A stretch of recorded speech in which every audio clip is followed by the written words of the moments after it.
That's a little bit of sunshine in downtown Dallas, but the sunshine won't last long. I'll have the forecast coming up.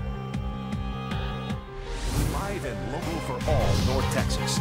Fox 4 News at noon starts now. Good afternoon. I'm Steve Noviello. We begin this noon hour with new developments with the high-profile shooting involving Grapevine police. There will be no criminal charges filed against Officer Robert Clark for the shooting death of Ruben Garcia Villapando. Shortly after the grand jury's decision was announced, the district attorney's office released dash cam video of that incident. Fox 4's Brandon Todd has been working this story since it broke back in February and joins us with the very latest. Good afternoon. Well, good afternoon, Steve. This is the first time that we're seeing the dash cam video from the stop. It shows the high-speed chase with Ruben Villapando after a traffic stop back in February, and then the confrontation that leads to Officer Clark fatally shooting Ruben Villapando. The video shows Officer Clark pursuing Ruben Garcia Villapando for several miles until he finally pulls over on 121 near Cheeksparger on February 20th. The officer yells for him to put his hands out of the window, which he does. Then he gets out of the car with his hands up. He stands there for a couple of minutes, during which time Officer Clark is yelling at him, at times using profanities. At one point, Villapando asks Clark if he is going to kill him. Clark yells back, no. Villapando then, with his hands up, moves slowly toward the officer despite repeated commands to stop. That shooting was not captured on camera. However, it was recorded by the officer's microphone. We'll show you the final few moments of that video. Stand right there. Stand right there. Stand right there. Get to the back. Hey, get to the back of the car. Stop. Stop right there. Stand right there. Back up. Dude, back up. Step it up, guys. Back up! Back up! Get to the back of the car! Get to the back of the car! Get to the back of the car! Hey, get to the back of the car! Get to the back of the car! Get to the back of the car! Shots fired! Shots fired!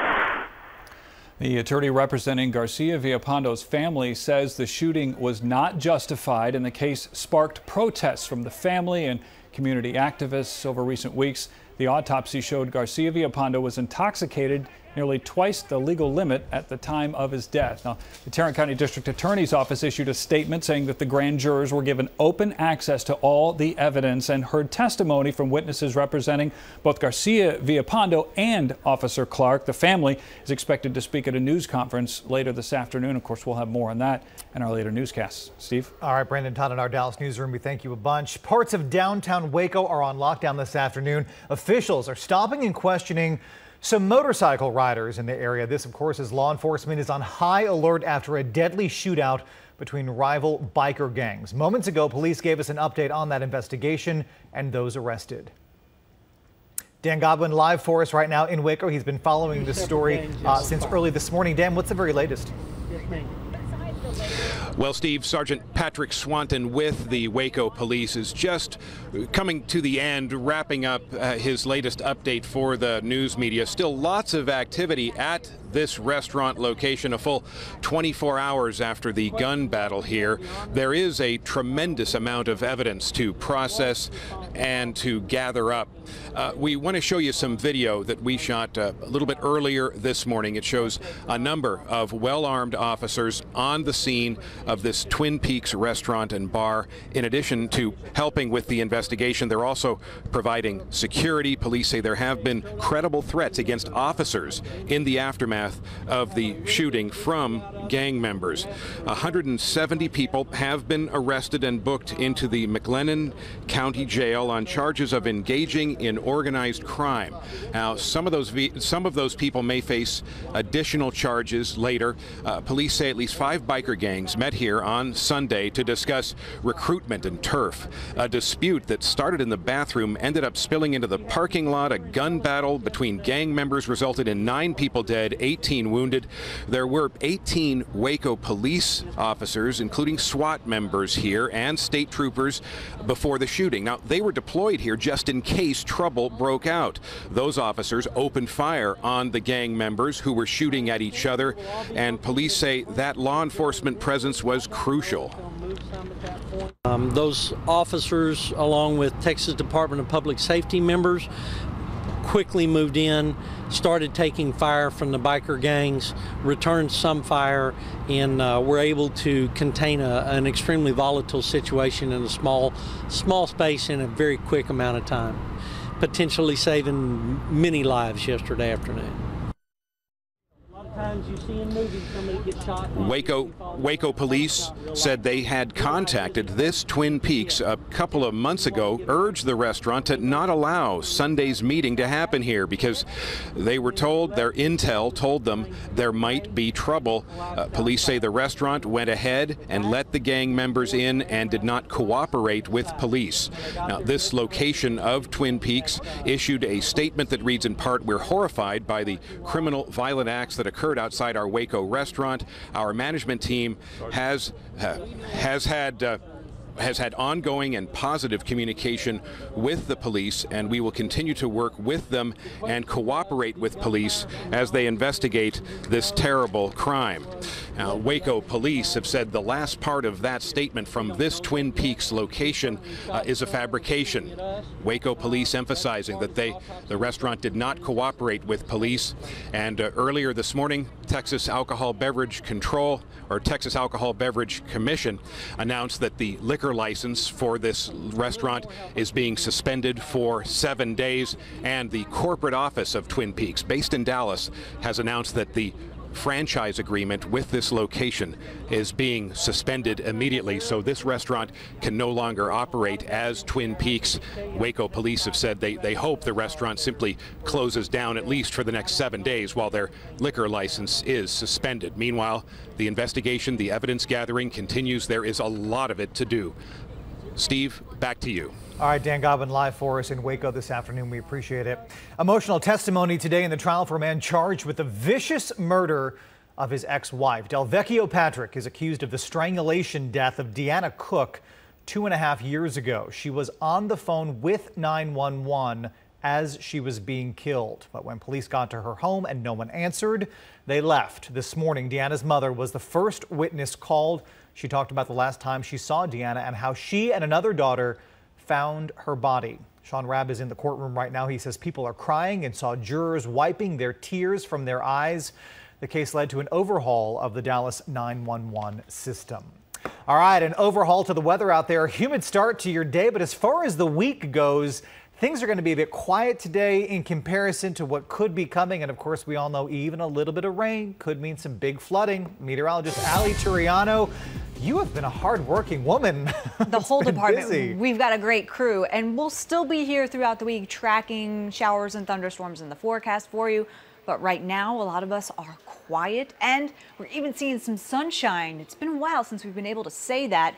We do have some thicker clouds in a few spots, especially south and southeast of the Metroplex. We had some thunderstorms roll through parts of Henderson and Anderson County, but for right now, pretty quiet. We've seen a few showers develop out ahead of that activity, pushing out of Corsicana and up toward Waxahachie. So we still have a small chance for a shower or storm as we go through this afternoon, but I think a lot of us will be dry with partly sunny skies. Temperatures currently in the low and mid 80s around the Metroplex, so we are warming a lot more than what we saw over the weekend. 84 in Dallas, McKinney, 83 in Arlington, currently 82 in Fort Worth. The issue, the humidity and that dew point temperature. When you have dew points in the 70s, it almost feels tropical. So lots of humidity still hanging on for us. Expect conditions to stay warm throughout the day. We'll keep that chance for a few showers and storms going through the afternoon, but I do think a good portion of North Texas will be quiet today. And then heading into tomorrow, we're tracking our next system, and that means you'll want to have the umbrella. We'll have more of the forecast coming up in just a few minutes. Thank you, Ali. Dallas County Sheriff's deputies believe 2 bikers were racing when they crashed in far east Dallas. Now, one of those bikers and a passenger are dead. The accident was on the I-30 service road near St. Francis. The 2 people on one of the bikes were thrown off and into a TxDOT equipment box. The other biker was not hurt, but did become combative when police arrived and was taken in for a blood test. Later today, lawyers for a Dallas nurse will try to persuade a judge that her complaint against her employer should not be sent to the Texas Workers' Compensation System. Nina Pham is suing Texas Health Presbyterian Hospital. She contracted Ebola on the job and says the Dallas hospital failed to train and equip her and other doctors and nurses. The hospital's parent company says under Texas law, this case belongs in workers' comp, not in court. Amtrak is back on track today. Trains began rolling again between Philadelphia and New York this morning, a very busy corridor in the Northeast, nearly 1 week after a derailment killed 8 people and injured more than 200 others. Federal regulators ordered Amtrak to expand the use of a speed control system following the crash. The investigation so far has found that the train was traveling more than twice the speed limit when it approached a difficult curve and jumped the track. The exact cause of that crash is still under investigation.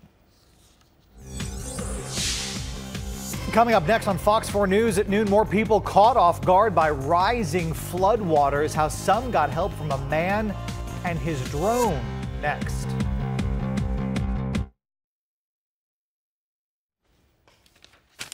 All right, what are we getting rid of?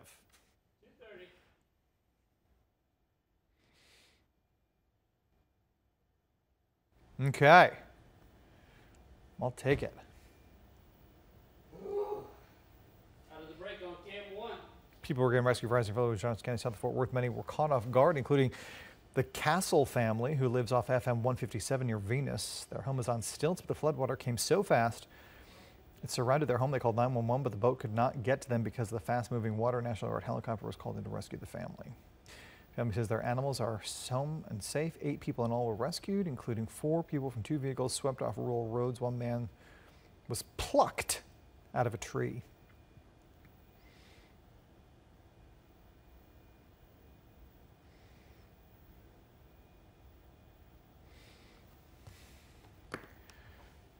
Okay.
Live look outside for you right now over downtown Dallas. 13 past the hour and a little sticky out there at 80 degrees. I will tell you this, today is going to seem pretty quiet because more rain may be on the way. Speaking of rain, people were again rescued from rising floodwaters in Johnson County. This is just south of Fort Worth.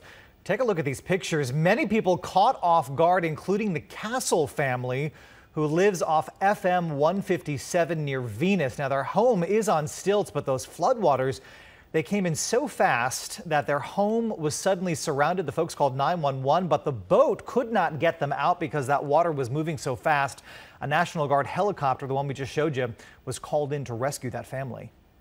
Very scary. The water has never, ever flowed over the creek like this in the 20-something years that we've lived here. Never been this bad, other than the fact that we were escaping danger. The helicopter ride was something to be experienced one time and one time only, I hope. Indeed. You know, we're hearing that a lot. We've never seen it this bad before. Let that be a warning to other viewers. The family says their animals and their home all safe. 8 people in all were rescued in Johnson County, including 4 people from 2 vehicles that were swept off rural roads. One man had to be plucked out of a tree. Take a listen to this. Firefighters and rescue teams were able to reach the castles thanks to a drone. Garrett Brill says he offered the use of his drone to police and firefighters in the Johnson County city of Joshua. Sunday morning, that drone was used as part of the rescue effort near Venus, again south of Fort Worth. Looking quite different for most of North Texas today. We even have some sunshine, but I'm already tracking the next system that brings more showers, storms, and the potential for flooding. It's next on Fox 4 News.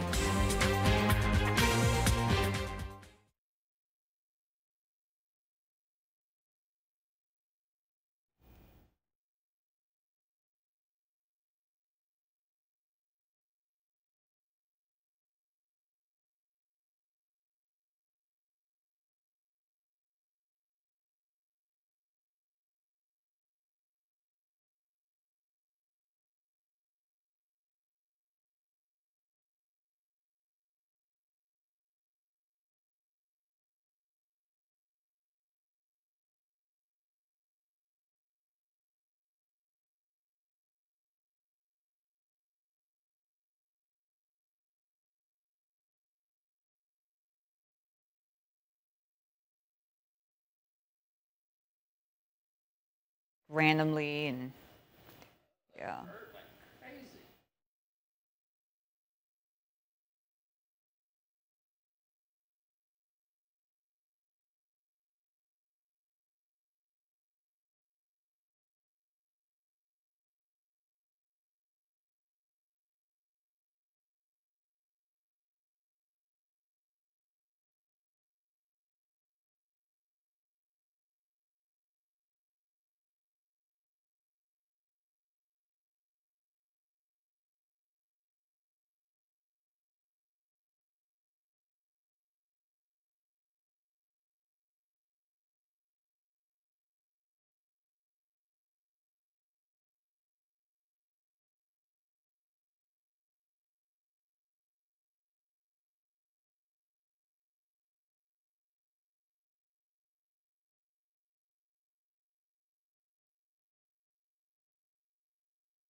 Good afternoon, everyone. The same storms that produced a lot of flooding over the weekend and those rescues also produced significant damage in the area of Springtown, Mineral Wells, even into parts of Weatherford. We had damage in a lot of locations. The reason why those severe storms produced straight line winds in excess of 85, 90 miles an hour.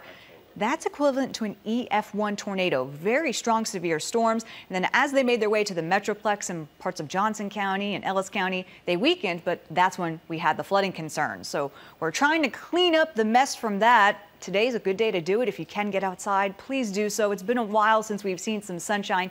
This is a beautiful picture in Farmers Branch. Not everyone has partly sunny skies today, but a good portion of North Texas will, and it is going to look nice. Just very enjoyable, a nice change of pace for us. High UV rays. If you're sniffling, it's probably because of the grass, cottonwood, and even mold levels moderate for the day today. Temperatures too a little warmer thanks to that sunshine already around the Metroplex in the low and mid 80s. A few spots a little bit cooler where we had some low clouds early today, like Bowie, Bridgeport coming in at 75. Winds pretty light, will stay in the 6 to say 12 mile an hour range for much of our day today. Now, in terms of wet weather, there's not a whole lot happening currently. We did have some showers and storms southeast of the Metroplex earlier. A lot of that has moved out. We saw an outflow boundary lift to the north, so I still think we could see some development going through our afternoon, but coverage will be much lower than what we have seen recently. It will take about 12 to 24 hours before the rain chances increase for everyone once again. Here's our next rainmaker. This upper level low is going to spread eastward, and it's going to bring a lot more energy into North Texas. So today, just a few showers and storms, but mainly south and east of the Metroplex. Tomorrow, notice the coverage. It will be much higher. Any heavy rain we get means flooding concern. So please be aware of that. Turn around, don't drown. We mean it. And then as we go into your Wednesday, the better chance for those stronger thunderstorms will be Wednesday night into Thursday morning. So lots of 80s for highs today. Some models trying to bring in some of those afternoon showers and storms. But again, I do think coverage will be pretty low. A good night, but still kind of warm and muggy. And then heading into your Tuesday, cloud cover increases for everyone. And then here comes the rain. Scattered showers, thunderstorms likely for us through the afternoon as well as the evening. The good news, our severe threat will be low, but again, flooding, that's the big concern. All right, here are the next 7 days for you with your AccuWeather forewarned forecast. Not a whole bunch of variance with our temperatures. We will be here tracking those showers and storms practically every day for the next week, but a light at the end of the tunnel going through next week. It looks like we could be quieting down.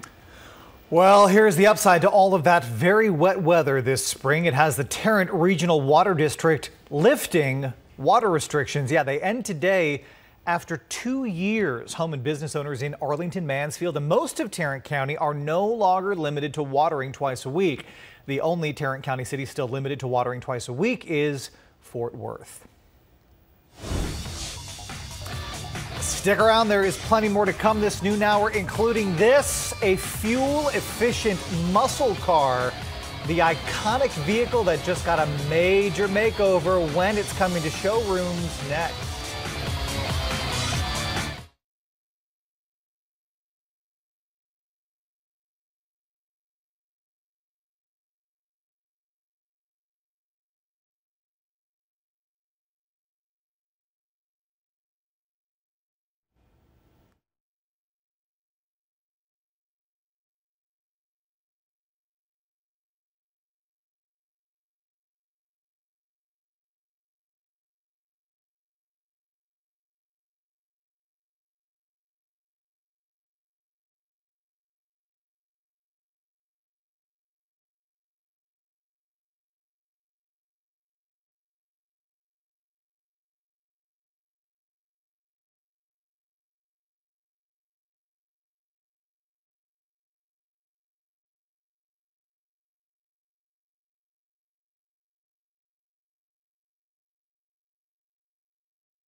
A sailboat once owned and raced by President John F. Kennedy could be yours for about $100,000 today. The boat named Flash 2 is up for auction. It was owned and raced from 1934 to 1940 and has been restored and is seaworthy. The sailboat's most recent owner is a Houston man who bought it back in 2005.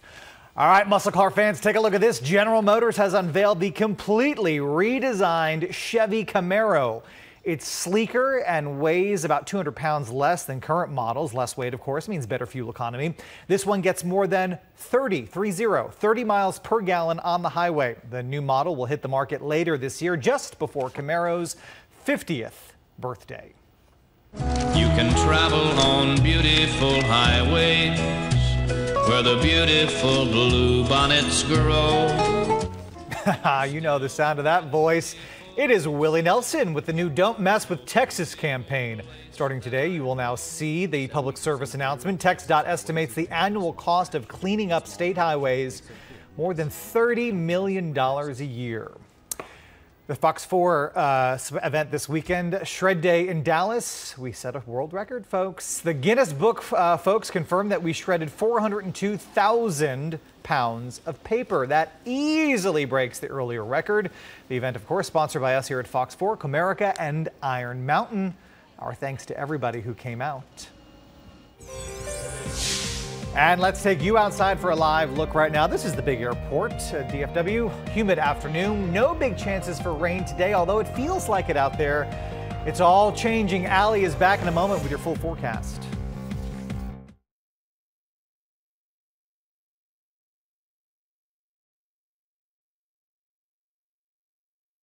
45.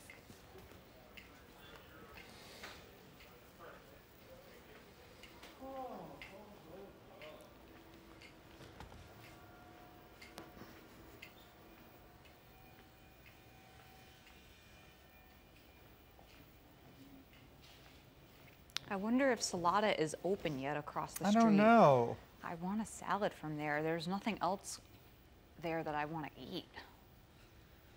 All that food is gross. I want Salada. It's cold.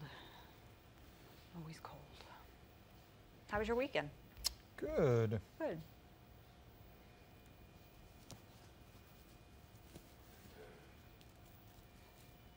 We had Mark Fox from the National Weather Service in last night talking about just surveying the damage in mineral wells. And I was like, dude, have you had a day off? He goes, not in 2 weeks. He's worked every day. He goes, I think I'm going to have a few days off this coming week as long as the weather cooperates. I'm like, dude, hardest working man in weather. He, at least like we've all had days off, he's just nonstop, that man.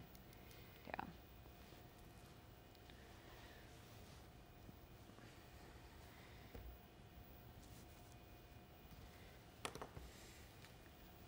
I'm just excited to catch up on sleep.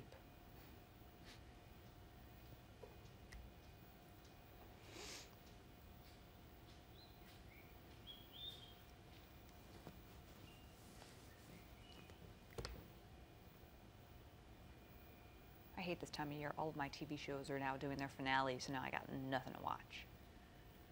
Nothing.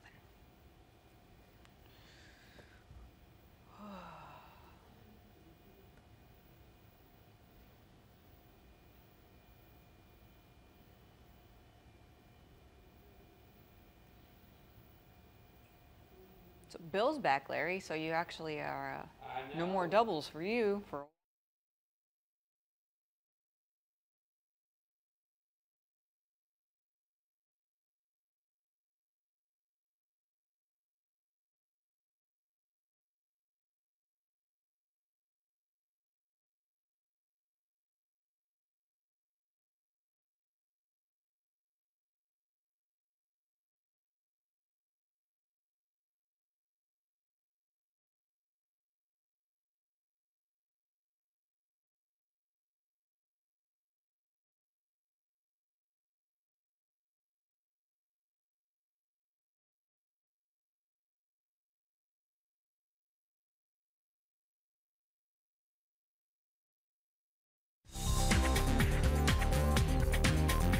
Well, we got more clouds than Cam here. This is a live look over Fort Worth right now, and those clouds are going to be docile today, but that may change. There's some blue. Let's be positive. I see the blue. This is a glass half I full see the light. kind of day. I see the Glass light. half full, definitely, because we've had some showers and storms southeast of the Metroplex. I think really that's the location where we could see a few more before the day is over. But look at the 7-day forecast. This is the third week in a row where we've had some showers and storms practically every day. High coverage for Tuesday and again late Wednesday into Thursday, and then another wave heading into the weekend. All right, and we're going to be here watching it for you. Good time to download the WAP. TMZ coming up next. News anytime. Fox4News.com. We'll see you there.